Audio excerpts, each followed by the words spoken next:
박근혜 전 대통령이 대구 달성 사저 입주에 앞서 대국민 메시지를 냈습니다. 달성 주민들에게 감사함을 표시하며 별다른 정치적 메시지는 없었는데요.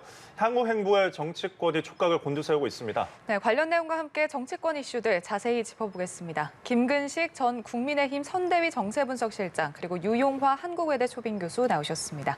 어서 오십시오. 네, 안녕하세요. 자, 박 전 대통령의 메시지를 보면은 처음 의원 당선 지역인 지금 달성 주민들에 대한 감사함이 좀 표면적으로는 대부분이었던 것 같아요. 그래서 눈에 띄는 정치적 메시지는 없다라고 볼 수 있을 것 같은데 어떻게 보셨습니까, 교수님? 그 감정적으로도 굉장히 좀 설렘이 있지 않겠습니까? 예. 5년 넘게 사실은 이제 그 옥에 있다가 나왔기 때문에 그리고 자기의 정치적 고향이라고 할 수 있는 곳에 지금 사저를 마련해서 갔기 때문에 예. 저는 굉장히 만감이 교차했을 거라고 생각을 합니다. 근데 많은 분들이 그 사면이 돼서 출소한 다음에 예. 그 삼성의료원 병원에서 치료를 받는 동안 대선 전에 나와서 메시지를 내는 게 아니냐라는 우려가 있었습니다만 예. 그 부분은 대선 이후로 좀 미뤄서 오늘 이제 사저로 가게 됐거든요. 그렇죠. 그러니까 사실은 날짜를 대선 이전에 태어나지 않고 대선 이후에 태어났다는 것만으로도 사실은 정치적인 고려를 한 거라고 생각합니다.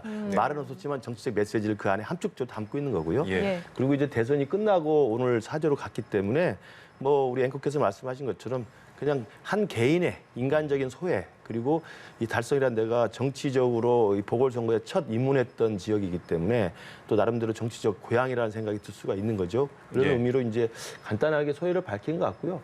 그러나 이제 굳이 저기서 정치적인 행보를 예상할 수 있느냐라고 따져본다면 네. 맨 마지막 부분에 뭐 내가 힘이 있다면 작은 힘이라도 뭐 보태겠다 이런 이야기를 했는데 그게 예. 뭐 국가 원로나 전직 대통령으로 해서 저는 일반론적인 이야기가 아닌가 싶습니다. 예, 시점에 대한 의미를 짚어주시고 힘을 보태겠다는 점은 그냥 일반적인 원론적인 입장에서 보탠 말이라고 말씀해 주셨는데 교수님께서는 어떻게 보셨나요? 사실 뭐 우리 김 교수님 말씀하신 대로 원론적으로 해석할 수도 있고요. 예. 그러나 이제 향후의 행보를 좀 봐야겠죠. 그리고 이제 박근혜 전 대통령과 측근이었던 정치인들이 어떻게 이제 메시지를 내느냐, 그리고 어떤 활동을 하느냐가 이제 중요할 것 같은데요. 일단 그 대구 달성으로 간다는 건 박근혜 전 대통령도 얘기했지만은 예. 상당히 5분 가까이 한 것 같은데요. 그러면 거기는 자기가 정치적 재개를 했던 곳이란 말이죠. 이 의미가 굉장히 중요한 의미가 있는 것이고요. 또 정치적 고향이라 그랬고, 또 대한민국 발전을 위해서 작은 힘이라도 보태겠다라는 문제. 이런 부분을 봤을 때는 이제 아니 뭐 예를 들면 좀 한가한 농가라든가 이런 데 안 가고 이 보수의 심장인 특히 국민의힘의 지지 세력의 가장 핵심적인 정치적 핵심 지역인 대구에 예. 또 달성에 갔다라는 것은 하여튼 직간접적으로 박근혜 전 대통령이 이제는 정치에 대한 간접적인 부분들로 활동을 재개하려는 거 아니냐 그런 해석이 저는 충분히 가능하다고 봅니다. 예. 그래서 향후에 지방선거라든가 아니면 국민의힘의 내부의 권력관계 공천 문제, 또 향후의 총선 문제 이런 예. 부분에 있어서 박근혜 전 대통령을 도외시하고 할 수는 없을 것 같아요. 정치인들이 찾아갈 수밖에 없고 그래서 그런 부분에서 어느 정도 영향을 발휘하느냐. 특히 이제 네. 우리 공화당의 조원진 의원이 오늘 또 윤석열 당선인은 찾아가서 사과해야 된다 그랬단 말이죠. 네. 그래서 이런 부분들이 어떻게 지금 국민의힘의 내부에 상당히 파급력과 영향력을 미칠 수밖에 없고 예. 상당히 정치권에서는 예의주시할 수밖에 없는 그런 상황인 것 같습니다. 예. 지금 장소만으로도 정치적인 함의로 해석을 할 수 있다 이렇게 말씀을 해주셨습니다. 박 전 대통령 오전에도 그렇고 또 지금 또 사저로 들어가면서도 그렇고 좀 표정이 좀 굉장히 밝아 보였어요. 오늘 하루 좀 굉장히 많은 생각이 들 것 같은데요. 표정이 밝을 수밖에 없죠.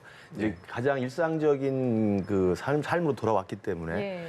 그리고 이제 지난 5년의 영어 생활이라는 게 뭐 본인으로서는 억울하다 생각을 하겠지만 어찌됐든 그 밀폐된 공간에서 나와서 그리고 이제 치료도 끝나서 네. 자기를 지지해주는 많은 사람이 있는 곳으로 갔기 때문에 예. 그 마음이 편안할 수밖에 없다는 생각이 들고요. 예. 저는 이제 정치적 행보를 본인이 구체적으로 이렇게 가시적으로 하려고 하지 않을 거라고 생각합니다. 안 하는데 지금 유 교수님 말씀대로 좀 우려되는 것은 예. 박근혜 대통령을 팔아서 정치를 하려는 사람들이 있을 수 있다는 거죠. 그렇습니다. 당장 지방선거 같은 경우는 대구시장이 지금 뜨겁게 그렇죠. 지금 가열되고 예. 있는데 예. 홍준표 의원이나 뭐 김재현 의원이나 예. 뭐 거기 지금 내려가 있는 이진수 기자도 내려가 있단 말입니다. 이런 분들이 다들 대구에서 그러면 시장 후보로 선출되기 위해서 박근혜 전 대통령에 대한 가까움을 또 표시하려고 하지 않겠어요? 예. 그런 것들이 좀 우려되는 바가 있습니다. 그래서 그건 아마도 그 국민의힘이나 이런 데서 공천을 관리하는 차원에서 좀 냉정하게 좀 해야 될 부분이 있다고 보고요. 예. 제가 알기로는 그 지금 박근혜 대통령을 개인적으로 가장 가까이 보좌하는 유영하 변호사도 예. 네. 사실은 정치인 출신 아닙니까? 예. 바로 그런 것들이 있어서 뭐 저는 박근혜 대통령이 중심을 잡아서 그냥 그 국가 원로 그다음에 이 전직 대통령으로서의 자신의 어떤 행보만 잘 중심을 잡는다면 뭐 그것을 이용하려는 사람이 있겠죠, 당연히. 예. 특히 이제 우리 공화당의 조원진 전 의원 같은 경우 얼마나 지금 열심히 합니까? 그러나 이제 역사적 평가가 또 되어 있는 부분이 있기 때문에 네. 저는 뭐 잘 무난하게 합리적인 방향으로 갈 거라고 생각합니다. 아무래도 박 전 대통령의 정치적 상징성이 있다 보니까 그 이용에 대한 우려를 전해주셨습니다. 문 대통령도 지금 박 전 대통령에게 건강하십시오라는 이제 문구가 써 있는 축하단을 보냈습니다. 뭐 박 전 대통령은 문 대통령에게 마무리 잘하시고 건강 잘 챙기시길 바란다 이런 덕담을 이제 전했다고 이제 들어와 있는데 악연이든 아니든 어떤 두 사람의 인연도 참 깊은 것 같습니다. 사실상 문재인 대통령은 박근혜 전 대통령을 구속하거나 네. 수사한 그 정권 담당자가 아닙니다. 그렇죠. 예. 그 이전에 이제 특검에서 지금 대통령 당선인이 된 윤석열 당선인이 특검보로서 뇌물죄를 이제 그 아주 그 특출한 수사력으로 해서 예. 뇌물죄라는 부분들을 수사를 통해서 기소하게 되는 결정적인 부분은 윤석열 당선인이 당시 특검보로서 활동했던 것이고 예. 문재인 대통령은 사실상 이후에 그러니까 파면당하고 이후에 대통령에 당선됐기 때문에 문재인 대통령과 박근혜 전 대통령과의 관계가 뭐 이렇게 나쁘거나 좋거나 이런 건 아니라는 겁니다. 오히려 문재인 대통령이 이낙연 전 대표가 이제 사면을 당시 얘기했었잖아요. 그때 네. 여론이 워낙 안 좋으니까 사면을 하지 못했고 작년 12월에 이제 문재인 대통령의 결단으로 박근혜 전 대통령을 사면 조치했단 말이죠. 그런 측면으로 봤을 때는 박근혜 전 대통령 입장에 봤을 때는 뭐 고마운 측면도 없지 않아 있지 않겠습니까? 뭐 그런 생각이 좀 들고요. 예. 오히려 이제 윤석열 당선인과의 관계가 중요한 거죠. 윤석열 당선인은 그 예를 들면 2013년도에 국정원 댓글 사건 네. 수사 때 그때 박근혜 정부 때였으니까요. 그거에 대한 압수수색 영장에 대한 문제와 윗선의 개입을 얘기하면서 사실상 좌천됐었고요. 예. 또 2017년에 제가 아까 말씀드린 대로 박근혜 전 대통령을 수사하고 그리고 기소하고 구속시키는데 상당히 결정적인 역할을 했던 수사팀. 물론 이제 윤석열 당선인은 그때 내가 수사 있었지 뭐 박근혜 전 대통령을 정치적으로 생각하지 않았다 그러지만 네네. 그런 부분들은 결코 좋은 인연이 아니고 예. 언론에서는 악연이다 이렇게 표현까지 하고 있습니다. 그래서 예. 저는 윤석열 당선인이 정치적으로 상당히 난제를 만났다 이번에.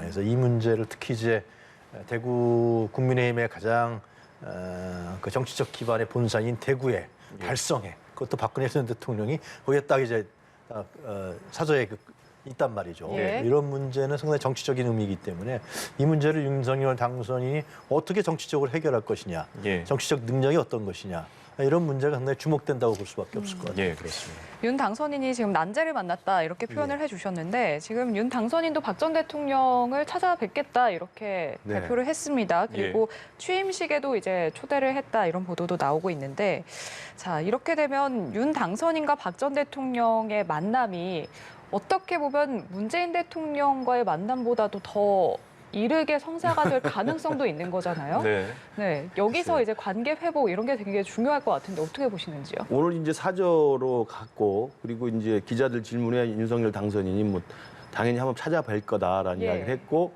그다음에 이제 취임식이 준비가 돼 있기 때문에 예. 취임식에는 뭐 통상적으로 전직 대통령이 다 초청 대상이잖아요. 그러니까 네.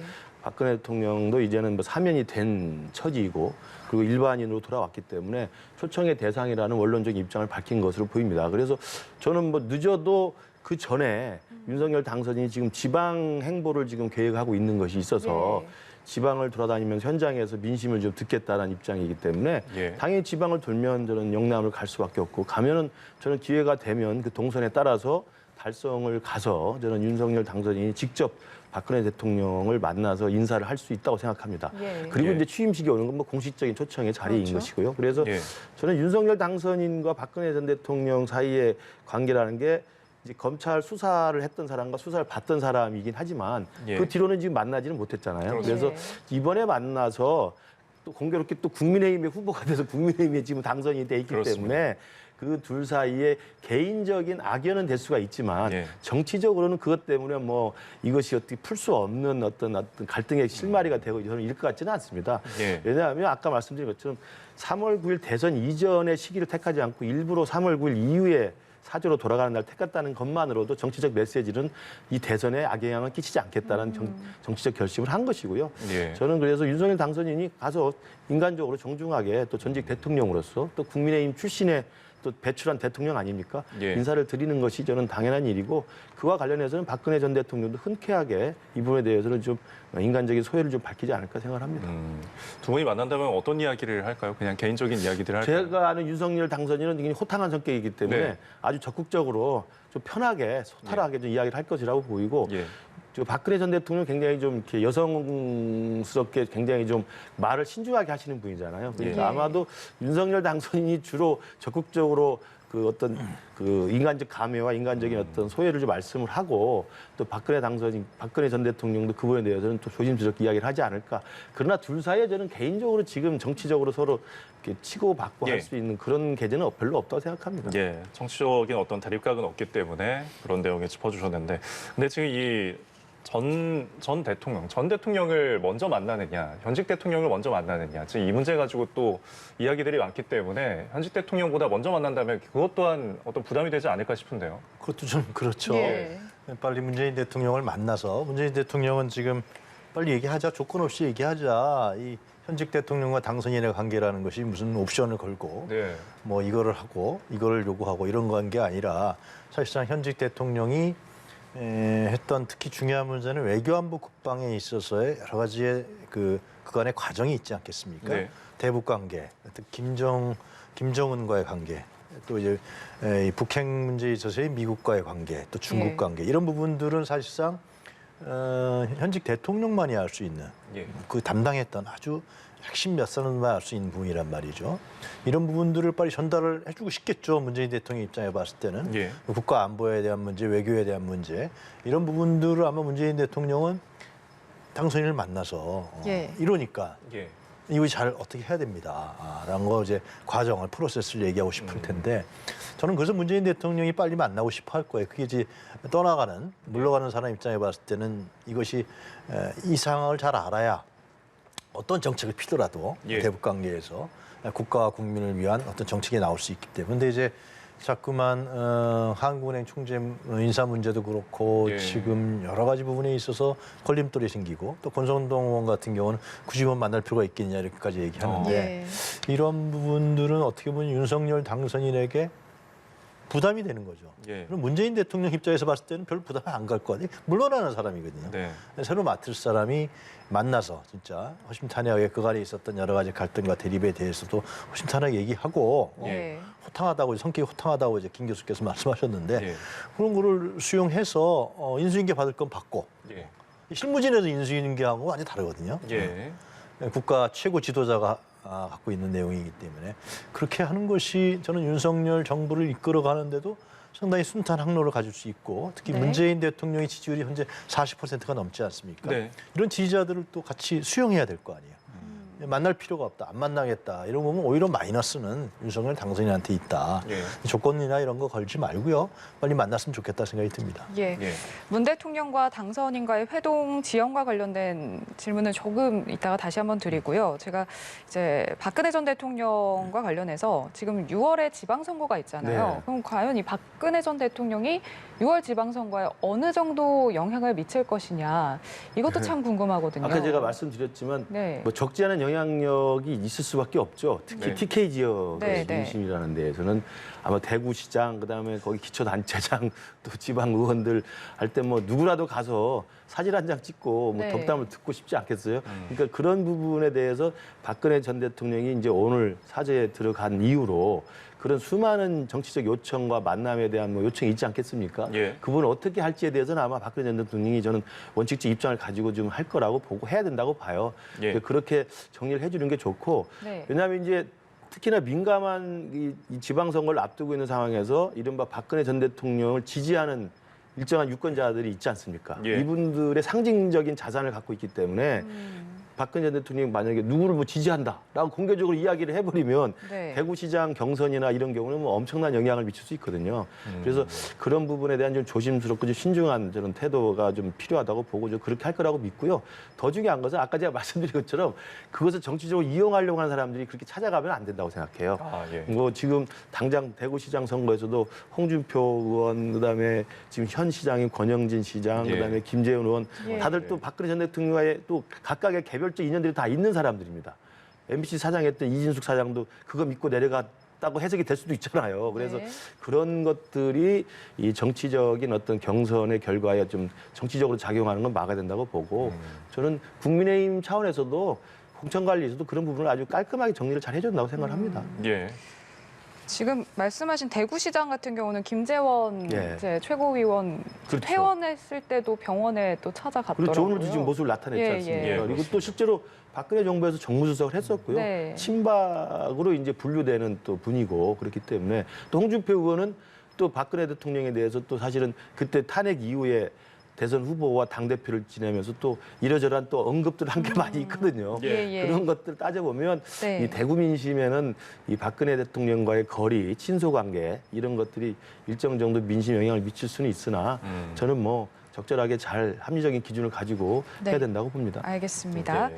자, 이제 인수위와 청와대 이야기해 보겠습니다. 한국은행 총재 인사를 두고서 지금 양측이 진실 공방까지 벌이게 됐습니다. 이게 약간 감정 갈등까지 가는 거 아니냐, 네. 간 거 아니냐 이런 지금 의견도 있는데 왜 이렇게까지 사안이 여기까지 왔다고 보시는지요? 글쎄 이철희 정무수석과 예. 이제 장제원 실장이 어떤 대화 내용을 했는지 네. 일부만 공개됐기 때문에 네. 뭐 확실하지는 않습니다만 양측이 얘기한 부분 보면은 장제원 실장은 청와대에서 이창용 씨 어때요? 그러니까 좋아요. 그야 한마디 했다라는 거 아니에요? 예. 그러나 이제 청와대 측 얘기는 완전히 다르죠. 예.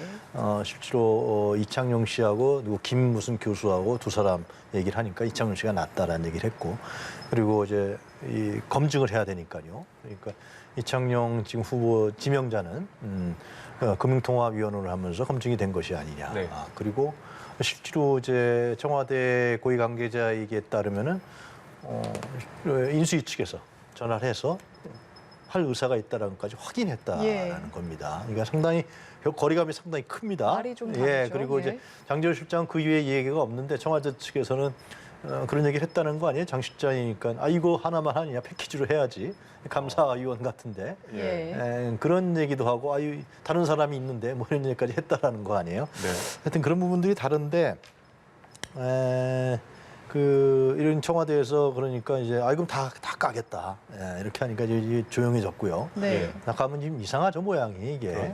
그래서 그렇게 된 것 같은데 좀 저는 그런 생각이 듭니다. 그러니까 물론 이제 윤석열 당선인 측에서 얘기하는 우리 정부에서 일할 사람인데 예. 이제 몇 달 안 남았잖아요. 한 2달 남았으니까 이후에 더 많이 일을 하니까 우리 쪽에서 요구하는 사람 이게 이창용 지명자는 이제 MB 때 사람 아니에요? 실제로 네. MB 정부 때 가까웠던 사람이고 그런 사람을 좀 자기네들하고 해야 되는 거 아니냐? 뭐 틀린 얘기는 아니라고 봅니다. 예. 그러나 제 생각에는 이건 협의 대상인 거죠. 문재인 대통령이 인사권을 갖고 있고 인사권을 지금 이제 다른 사람이 갖고 있는 게 아니잖아요. 예. 윤석열 당선인이 갖고 있는 게 아니란 말이에요.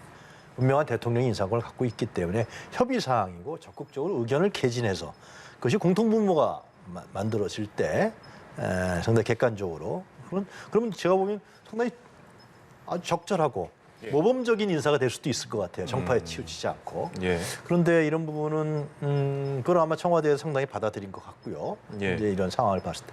근데 이제 장제원 실장 얘기에 따르면 상당히 이것이 너무나 과도하게 얘기한 거 아니냐. 예. 대통령의 인사권까지도 상당히 좀 침해하는 예. 현직 대통령인데 인사는 어차피 문재인 대통령이 하는 거란 말이죠. 예. 그런 협력적 자세가 더 요구되는 것 같은데 두 사람 간의 얘기 대화 내용을 좀 언론에 보도된 바에 따르면 장제원 실장이 좀 뭔가 좀 미싱이라든가 과도한 이런 요구 사항들이 있었던 거 아니냐 그런 생각이 좀 드네요. 예, 앞서서는 뭐 청와대 이전 문제부터 이제 인사 문제까지 어떤 청와대와 인수위 간의 갈등, 이게 이제 지켜보는 국민들 입장에서는 사실 불안할 수밖에 없어 보이는데 양쪽에게도 그렇게 이로운 상황은 아닌 거로 아니죠. 보이는데요. 저도 오늘 문재인 대통령이 또 입장을 냈습니다마는 예, 만나는데 무슨 조건이 필요하냐. 일단 만나서 이야기를 하자. 네. 저는 윤석열 당선인이 저는 만나야 된다고 생각을 합니다. 예. 그리고 저는 그래서 이 지금 신구 권력 사이의 갈등이 자꾸 증폭되면 네. 사실은 좋을 게 별로 없어요. 예, 그래서 제가 이제 하나 예를 드는 게 오세훈 시장의 경우를 예를 들고 싶어요. 네, 오세훈 시장이 보궐선거로 시장으로 들어갔지만 예, 시의회가 108명 중에서 101명이 민주당입니다. 그렇습니다. 절대 의석을 가지고 있어요. 그렇죠. 그렇지만 오세훈 시장은 보궐로 들어갔지만 남은 임기 1년 동안 가장 먼저 찾아가서 시의회에게 협력을 요청하고 예, 뭐 필요한 것들 말씀을 드리고 협조를 다 해달라고 하고 그리고 협조를 했는데 그래도 민주당의 그 절대 의석을 가지고 협조를 안 해주면 결국 여론을 다 알거든요. 네. 그러니까 오히려 새로 그 감당을 해서 새로 서울시를 이끌어갈 오세훈 시장이 자기를 견제할 수 있는 그 거대한 민주당 의석에 가서 먼저 찾아가서 요청하고 협력을 요청하는 자세가 훨씬 문제를 풀기 좋아요. 저는 그래서 네. 윤석열 당선인이 그냥 들어가서 그 문재인 대통령에게 좀 잘 부탁드립니다. 인수인계 잘 도와주시고요. 뭐 앞으로 할 거 있으면 저를 좀 많이 믿어주십시오.라고 하면 예. 거기서 문재인 대통령이 무슨 계속 인사를 한다든지 아니면 문재인 정권 그 임기 말에 알박기로 사람을 뭐 놓고 간다든지 뭐 청와대 이전에 딴지를 건다든지 이러면 윤석열 당선인이 오히려 적극적인 자세, 협력의 자세를 요청만 하면 문재인 대통령이 오히려 여론상 안 좋아요. 예. 예. 근데 주위에 있는 사람들이 만날 필요 없다. 만나서 뭐 할 거냐. 미리 다 정해놓고 가자. 저는 윤석열 당선이 그 측근으로 있는 분들이 저는 좀 그 부분을 좀 신중해야 된다고 생각을 합니다. 예. 그러냐 할 필요가 없습니다. 예. 오히려 적극적인 협조의 자세를 요구하는 것이고 오히려 더 낮은 자세로 앞으로 잘하겠다라고 하면 되는 것이지. 예. 예. 그럼 국민들이 다 알죠. 지금 이창용 총재 같은 경우도 사람이 싫다는 거 아니지 않습니까? 그렇습니다. 사람은 오히려 인수위 측에서 충분히 납득이 할 만한 후보군 중에 있던 사람이에요. 네, 절차가 뭐 장지원 실장 이야기로는 뭐 10분 전에 전화했다고 그러는데 예, 물론 뭐 그 부분이 절차가 어떻게 되는지 뭐 실체적 진실은 모르겠습니다만 예. 오늘 이제 윤석열 당선인이 한 말은 아니 내가 이제 들어가는 사람인데 들어가서 나랑 같이 일할 사람을 하는 게 좋지 않겠느냐라고 이야기를 한다는 것은 맞는 이야기라고 생각해요. 왜냐하면 예. 지금 문재인 대통령이 인사권을 행사해도 좋은 사람이 있고 행사하지 않는 게 좋은 사람이 있다는 거죠. 그러면 네. 그건 그냥 알아서 문재인 대통령에게 그 뜻에 맡기면 되는 것이지 그걸 걸어가지고 협상을 해야 된다. 만나면 조건을 건다. 저는 그건 썩 좋지 않은 모습이라고 생각합니다. 예. 오세훈 시장의 저는 롤 모델을 저는 연구할 필요가 있다고 생각을 해요. 네. 예. 협상에 대한 이야기를 해주셨는데, 그런 측면에서 네. 국회의장도 좀 만나고요. 아. 민주당 당대표도 만나고 예, 민주당 의원들 만나서 얘기도 좀 풀고요. 예. 지금 얼마나 지금 강대강 아닙니까? 그럼 나중에 아쉬운 쪽은 저는 윤석열 정부가 될 거라고 생각해요. 국무총리 동의안 다 통과시켜야죠. 네. 청문회 해야죠. 각종 입법들 있잖아요. 예. 이거 지금 절대 다수를 갖고 있는 민주당이 동의하지 않으면 윤석열 정부는 초기부터 난항을 겪을 수밖에 없어요. 그걸 발목 잡기라고 얘기할 수는 없어요. 다 명분들이 생기기 때문에. 저는 우리 김 교수님께서 아주 중요한 얘기를 하셨다 생각이 듭니다.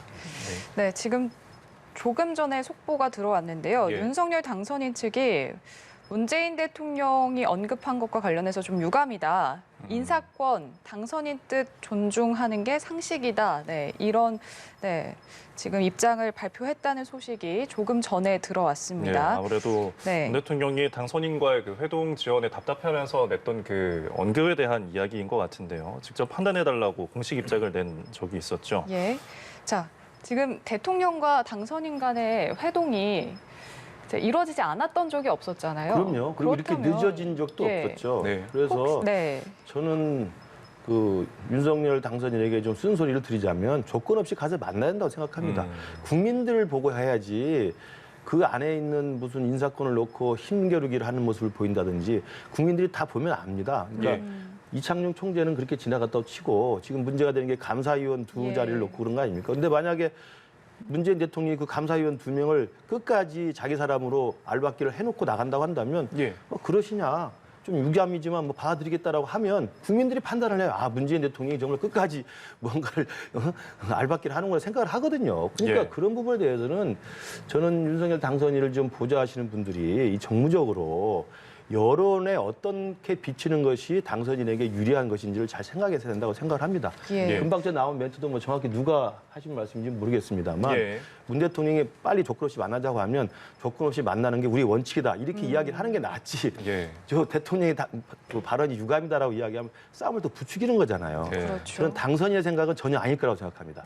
당선인 당선인 예. 측이라고 하시는 분들이 자꾸 저렇게 싸움을 부추기는 모습은 저는 바람직하지 않다고 생각합니다.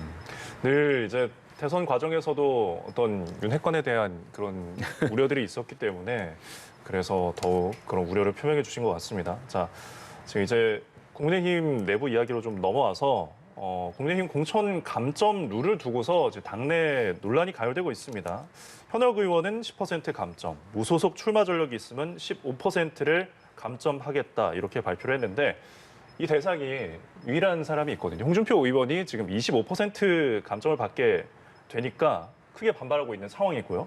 대구시장 출마 선언을 한 아까도 언급해 주셨지만 김재호 최고위원이 그 회의에 참석한 것으로 알려져 있어서 더욱 논란이 지금 불거지고 있는데 이준석 대표와 또 김재현 최고위원 간에 또 그 진실 공방, 갈등이 또 불거지고 있습니다. 이 사안은 지금 어떻게 보고 계신가요? 뭐 제가 국민의힘 소속이라 좀 말씀드리기가 적절할 것 같지는 않은데 예. 예. 그 지방선거를 두고 이제 신경전을 벌이는 과정에서 예. 특히 이제 홍준표 의원과 김재원 최고위원이 이제 같이 경쟁을 벌이는 상황인데 네. 25%의 감점 규정이 통과가 되니까 네. 당연히 홍준표 의원 입장에서는 나를 겨냥한 무리한 감점 규정이다라고 이제 반발하고 있는 것이고 김재원 최고위원은 최고위원의 자격으로서 그 자리에 자기는 의견을 냈던 것이고 오히려 이제 이준석 대표가 그걸 이끌었다라고 이야기를 하면서 또 이준석 대표와의 또 진실 게임이 되고 있는데요. 예. 네. 저는 이미 결정된 사항이니까 저걸 되돌릴 수는 없을 겁니다. 근데 그 사항을 어쩔 수 없이 저는 공천 관련해서 저런 감점 규정을 했으면 최고의 결정 사항이니까 좀 돌리기 힘들 것 같고요. 다만 홍준표 의원이 대선 경선에 나가서 아깝게 졌지만 다시 대구시장에 도전한다고 했을 때 네. 많은 분들의 국민의힘 당원들도 그렇고 국민들도 야 대선 나갔다가 또 대구시장 또 나가나? 뭐 이런 식의 좀 의아심은 분명히 있었을 거라고 생각해요. 여론상. 예. 그리고 또 김재원 최고위원이 그전에 대구 중남에 또 보궐선거 나가려고 했다가 그것도 탈당을 해서까지 나가겠다가 이제 여론의 역풍을 받고 다시 또 그걸 걷어들이지 않았습니까? 예. 그런 전력이 있어서 저는 두 분 다 합리적인 기준에서 그리고 민심을 바라보고 대구 시민들이 어떤 사람을 뽑는 게 정확한 것인지를 좀 판단하면 될 것 같고요. 네. 감점 규정이 무소속으로 탈당해서 나갔던 사람에 대한 감점 규정은 어느 당이나 다 있습니다. 네. 그렇기 때문에 이 부분에 대해서 이게 무리하다고 볼 수는 없고요. 그러나 현역 의원 나가는 것도 일정 정도 감점하는 규정은 간혹가다 다 있어요. 예. 이번에도 서초구 그 보궐선거 공천할 때 예. 조은희 의원 같은 경우 현직 구청장을 버리고 나왔기 때문에 감점을 주고 나왔거든요. 예. 그런 걸 또 감내하는 또 정치인의 대범한 자세도 필요하지 않나 싶습니다. 그렇습니다. 알겠습니다. 오늘 민주당 새 원내대표를 선출하는데 이제 앞으로 윤석열 정부에 맞설 새 원내대표 역할이 굉장히 중요해 보이거든요. 지금 크게 이재명계와 이낙연계로 이제 그 개파 대리전이다 이렇게 불리고 있는데 어떻게 결과 예상하시는지요? 그 전에 국민의힘에서 간단하게만 아, 제가 예. 홍준표 후보는 정치적 경쟁자였잖아요. 경선에서요. 그런 윤석열 당선인이 좀 생각해야 돼요. 감점을 줄 수 있지만 25% 감점을 준다는 건 나가지 말라는 얘기 아니에요. 아예. 그냥 반발하는 게 당연하죠. 그러니까 예. 좀 얘기를 해서 감점을 어느 정도 주더라도 자신과의 정치적 경쟁자였잖아요. 라이벌. 예. 그 라이벌에 대해서는 자기가 승자가 됐으니까 예. 이게 좀 아량도 베풀고 관용도 베풀고 그리고 좀 더 공정하고 객관적인 경선이 될수록 하는 것은 그건 당사의 그 당선인의 그리고 정치인의 자세거든요. 예. 이런 점들을 윤 당선인이 좀 헤아렸으면 좋겠다라는 네. 생각이 들고요. 예. 민주당은 지금 이제 이재명계의 박홍근 의원하고 네. 그리고 이낙연계의 박강원 의원이 하여튼 뭐 저는 뭐 그 룰에 대해서 잘 모르겠어요. 처음 한다 그러니까 왜 예, 그렇게 예. 하는지도 잘 이해를 못 하겠고 콘클라베, 교황으로 해서 뭐 처음에 3분의 2 뭐 안 되면 2분의 1 뭐 이렇게 한다 그러는데 그 누구 아이디어 발상인지 잘 모르겠는데 하여튼간에 네. 전에 같이 원내대표 다 투명하고 공개적으로 해서 국민들이 지켜보는 사이에서 TV에서 다 중계하잖아요. 토론도 예. 하고 유세도 하고 연설도 하고 이렇게 해서 하는 것이 정당한데 왜 그런 아이디어를 냈는지 잘 모르겠습니다. 하여튼 뭐 결과가 나오면 알겠죠. 왜 그랬는지. 근데 지금 뭐 민주당 당원 게시판이라든가 이렇게 여론을 보면은 박강원 의원이 사실상 당원이나 이쪽에서 굉장히 많이 공격을 받고 있는 게 사실이에요. 그래서 이제 이낙연 전 대표 물론 선거 기간에 열심히 했지만은 예. 상당수의 핵심 당원들은 열심히 하지 않았다. 특히 대장동 문제를 갖고서 경선에서 걸었던 것은 이낙연 전 대표가 잘못한 거 아니냐. 또 이제 그 부분에 있어서 박강원 의원이 좀 상당히 앞에 쓴 거 아니었느냐. 네. 이런 부분 사과나 반성이 있어야 되는데 이 원내대표를 또 나간다는 것은 좀 문제가 있지 않느냐. 이러한 그 상당히 여론이 안 좋은 걸로 알고 있습니다. 예. 굉장히 안 좋은 걸로요. 그래서 이런 점들이 이제 오늘 이제 민주당의 의원들이 어떤 판단할지 모르겠어요. 예. 민주당의 권리당원이나 당원들의 여론을 쫓아갈 것인지 아니면 이제 그 국회의원들끼리 뭐 여러 가지 이해관계가 있겠죠. 뭐 원내대표라는 거는 뭐 좀 자주 보여야 되고 친밀해야 되고 원내대표 경선할 때 또 이제 특히 지금 같은 경우 개파별 집단적 이해관계 네. 이런 부분들이 크게 작용한단 말이죠. 그래서 이런 부분들로 과연 국회의원들 민주당 국회의원 170여 명이 판단할 것인지 아니면 향후에 민주당이 정말 쇄신하고 반성하고 예. 특검법이라든가 개혁입법 여러 가지가 있지 않습니까? 예. 이걸 강력하게 추진할 수 있는 사람을 뽑을 것인지 오늘 6시나 7시에 결정난다 그러는데요. 예. 이런 부분이 아마 저는 노파심입니다마는 상당히 잘 결정나지 않겠느냐. 굉장히 반발과 우려가 많다. 이런 말씀을 전해드리고 싶습니다. 예. 제가 한 말씀 거들어 되겠습니까? 네네. 짧게 저게 해주시죠. 이제 사실 원내대표 선출이 이제 향후에 윤호중 비대위에 저는 이제 순항을 할 것이냐 아니면 이제 경랑에 빠질 것이냐를 저는 가늠하는 저는 시험대가 될 거라고 봐요. 그러니까 말씀하신 것처럼 친 이재명계와 친 이낙연계의 싸움에 네. 이제 이파전이 돼 있기 때문에 저는 어떻게 되든 간에 이 윤호중 비대위에 대해서 지금 윤호중 비대위를 반대하는 세력도 있고 또 예. 윤호중 비대위로 가야 된다는 세력도 있기 때문에 그 이후에 대선 패배 이후에 그 민주당의 혁신과 어떤 올바른 방향으로의 전환이 아니고 내부의 자기들의 어떤 이권 다툼이나 예. 내부의 개파 싸움으로 비춰지면 저희 당도 5년 동안 고생한 거 다 아시지 않습니까? 예. 민주당도 갈 길이 멀 것이다 이렇게 생각을 합니다. 예, 알겠습니다. 지금까지 정치권 이슈들 김근식 전 국민의힘 선대위 정세분석실장, 유영아 한국외대 초빙 교수와 함께했습니다. 고맙습니다. 고맙습니다.